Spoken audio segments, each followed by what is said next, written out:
Have you ever felt like confidence is just out of reach? No matter how hard you try, do you ever feel like confidence just isn't something you can grasp?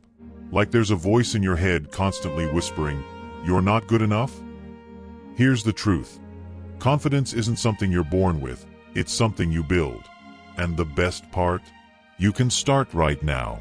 Many people spend their entire lives trapped in cycles of self-doubt, constantly comparing themselves to others, hoping that one day they'll just wake up feeling confident.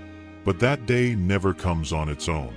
In this video, I'll show you 6 powerful strategies to boost your confidence and self-esteem, drawing from Stoic philosophy and modern psychology.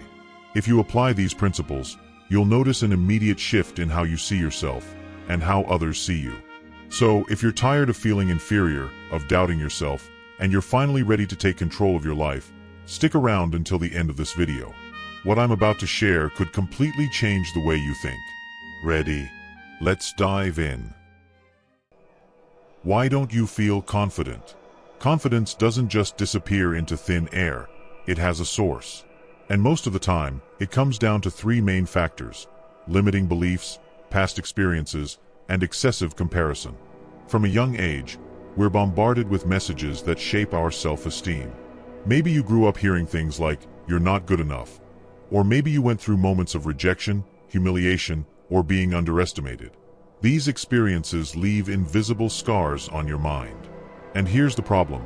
You keep carrying these stories with you, as if they define who you are. But the Stoics had a powerful principle. It's not what happens to you that matters, but how you respond to it. If you're still holding on to past criticism, you're letting it define you. Now, ask yourself, what if everything you believe about yourself is wrong? What if the only thing stopping you from being confident is your own mind, repeating outdated narratives? The first big breakthrough in building confidence is to question the stories you tell yourself. Practical challenge: rewriting your internal narrative. Take a piece of paper and write down the 3 biggest negative beliefs you have about yourself. Then, next to each one, write down evidence that proves it wrong. Example: limiting belief, "I'm not good at anything." Contradictory evidence: "I learned how to drive, I've improved at my job, and my friends ask for my advice.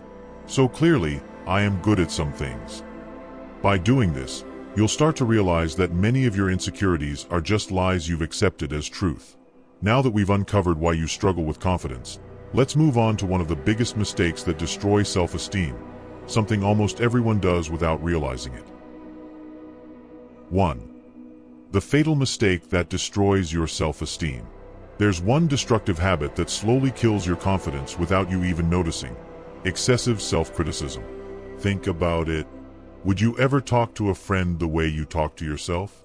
If your friend made a mistake, would you say, "Wow, you're so useless. Everyone is better than you. You're never going to make it in life"? Probably not, right? But when you mess up, this is exactly how your mind reacts. And the more you criticize yourself like this, the more your self-esteem crumbles. Here's the real danger. Over time, your brain starts believing these words. Neuroscience shows that whatever we repeat consistently becomes our truth. If you keep telling yourself you're a failure, your subconscious accepts it as your identity, and you start acting accordingly. What would the Stoics say about this? The Stoics believed you should never let your mind become your master. Seneca once said, "We suffer more in imagination than in reality." In other words, your biggest enemy might be inside your own head. How to fix this? Every time your mind attacks you, ask yourself, is this criticism actually true, or is it just my insecurity talking? If a friend were in this situation, what would I say to them? Is this thought helping me or destroying me? The Stoic approach is clear. Treat mistakes as learning opportunities, not as proof of failure.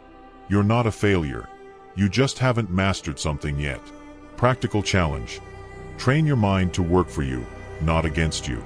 For 1 week, every time a self-destructive thought pops up, write it down and challenge it with a rational response.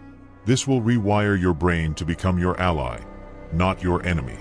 Now that we've eliminated this confidence-killing mistake, let's move on to the Stoic mindset and how it can transform the way you see yourself. 2. The Stoic mindset: How the wise built unshakable confidence. The Stoics were known for their ability to stay calm and composed, no matter what life threw at them. They weren't shaken by criticism, they didn't get caught up in empty praise, and they didn't waste time on self-doubt. So, how did they do it? It all comes down to one powerful concept: focusing only on what is within your control. The biggest cause of insecurity is wasting energy on things you can't control. You don't control what others think of you. You don't control the past. You don't control the future. But here's what you do control: your actions in the present, your response to challenges, your effort to improve every day. Epictetus, one of the greatest Stoic philosophers, put it simply: happiness and freedom begin with a clear understanding of one principle. Some things are within your control, and some are not. Now, pause for a moment and ask yourself, how many times have you suffered because of things completely out of your control? Someone rejected you. Someone laughed at you. Something didn't go as planned. None of that defines your worth. What defines you is how you respond. The Stoic exercise that makes you unshakable. The Stoics practiced a powerful technique called premeditatio malorum, or negative visualization. Here's how it works. Before any challenging situation, ask yourself, what's the worst that could happen? If it happens, what can I do? What is actually within my control? This prepares your mind and gives you a psychological advantage. Nothing catches you off guard. Practical challenge: regain control over your confidence. Next time you feel insecure, take a deep breath and ask yourself, what is within my control right now? This immediately shifts your focus and gives you back your power. Now that you've learned how to build an unshakable mindset, let's talk about one of the biggest confidence killers: seeking external validation. 3. Stop seeking external validation. If your self-worth depends on what others think of you, your confidence will never be truly yours. Think about it. How many times have you held yourself back because you were afraid of what people might say?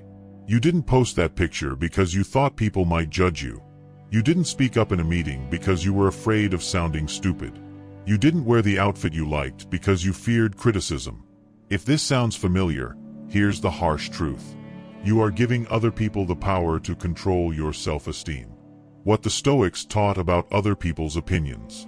The Stoics believed that living to please others is a form of slavery. Marcus Aurelius wrote, "Don't waste time arguing about what a good man should be. Be one."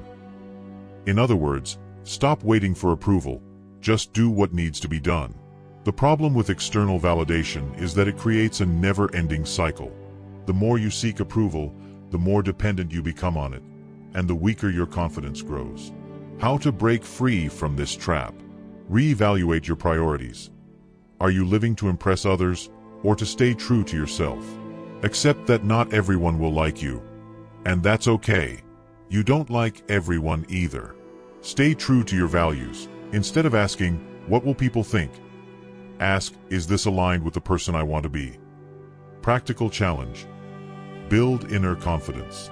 For the next 3 days, do something you would normally avoid out of fear of judgment. Could be wearing something bold, sharing your opinion openly, posting something online without overthinking it. Once you do this, you'll realize that other people's opinions have no real power over you, unless you give it to them. Now that you understand how to stop chasing validation, let's move on to the next step. Why confidence comes from action, not thought. 4. The power of action. Confidence comes from doing, not thinking. Most people believe they need to feel confident first before taking action. But that's a mistake. The truth is the opposite. Confidence doesn't come before action. It comes because of action. Think about anything you've learned in life. The first time you drove a car, you were nervous.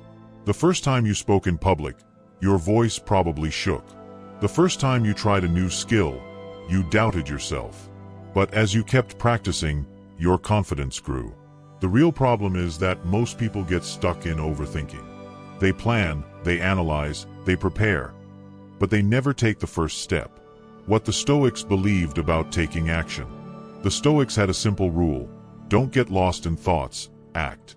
Epictetus put it perfectly. First, say to yourself what you would be, then do what you have to do. In other words, stop waiting until you feel ready. Just start. The golden rule of confidence. There's a concept called the proof rule. To believe in yourself, you need proof that you're capable. And the only way to get proof is by doing, even when you're scared. Every small action creates a new identity. Instead of being someone who thinks, you become someone who does. Instead of being someone who waits, you become someone who takes action. Practical challenge. Take the first step today. Pick one area where you lack confidence. Now, choose one small action you can take today. If you fear public speaking, say something small in a group.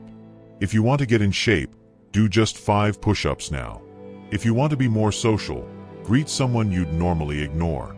Small actions, done consistently, create unshakable confidence. Now that you understand that confidence is built through action, let's move on to the final step. Creating an unbreakable identity. 5. Build an unshakable identity.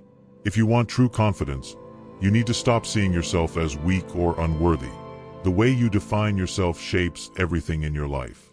Many people struggle with confidence because they grew up hearing things like, "You're shy. You'll never be successful. You're just not that kind of person." And without realizing it, they accepted these words as their reality. The Stoic approach to identity. The Stoics believe that your past does not define you, only your present actions do. Marcus Aurelius once wrote, "The soul becomes dyed with the color of its thoughts." In other words, if you keep seeing yourself as insecure, you will stay insecure. But if you decide to see yourself as strong, disciplined, and capable, you will become that person. How to redefine your identity. Stop repeating negative stories about yourself. Every time you say, "I'm just not confident," you're reinforcing that identity. Instead, replace it with, "I am becoming more confident every day. I am someone who faces challenges." Take actions that reinforce your new identity. If you want to be confident, start acting like a confident person. At first, it will feel uncomfortable, but soon it will become natural. Surround yourself with positive influences. If you spend time with people who constantly complain, your mind absorbs that negativity. But if you consume content and surround yourself with people who inspire growth, your mindset automatically shifts. Practical challenge. Reprogram your mind. For the next 7 days, every time a negative thought about yourself appears, immediately replace it with a powerful affirmation. Example: I always mess things up. I am learning and improving every day. By doing this, you are rewiring your brain to work for you, not against you. Now that you've built a stronger identity, let's talk about a secret trick that instantly boosts confidence. Body language. 6. The secret of body language and presence. Have you ever noticed how confident people carry themselves differently? They don't even need to say anything. Their body already shows confidence. On the other hand, when someone hunches over, avoids eye contact, and speaks softly, they're sending signals to their own brain that they're insecure. And here's something powerful. Your body influences your mind just as much as your mind influences your body. The science behind body language and confidence. A Harvard study by psychologist Amy Cuddy found that holding a powerful posture for just 2 minutes can increase testosterone, the dominance hormone, decrease cortisol, the stress hormone. Meaning, your posture alone can make you feel more powerful. The Stoic approach to body control. The Stoics believed that self-mastery begins with the body. They trained themselves to maintain calm and presence, even under pressure. Epictetus once said, "What matters is not what happens, but how you carry yourself through it." In other words, your body language should reflect confidence, no matter how you feel inside. How to instantly boost your confidence with body language. Keep your back straight. This improves your breathing and makes you look more composed. Open up your posture. Closed-off posture, arms crossed, shoulders hunched, signals fear. An open posture signals power. Maintain eye contact. Confident people look others in the eye. Not aggressively, but with calm, steady presence. Speak clearly and slowly. Rushing through words makes you sound unsure. Speaking calmly and deliberately makes you seem in control. Eliminate nervous gestures, fidgeting, tapping your foot, or avoiding eye contact signals insecurity. Be aware of your movements. Practical challenge. Adjust your presence. Today, pick a situation where you usually shrink back, a meeting, a conversation, entering a room, and consciously adjust your posture. Stand tall. Maintain eye contact. Speak with clarity. Then, observe how people respond to you differently. Confidence isn't a gift. It's something you build. If you want to change your self-esteem, you need to take action. Now that you know these 6 powerful strategies, understanding them isn't enough. You need to apply them. Final challenge. Pick one strategy and apply it today. Which of these 6 steps will you implement right now? Drop a comment below and let me know. And if this video helped you, hit the like button and subscribe for more content on stoicism and personal growth. Now go out there and become the confident person you were born to be.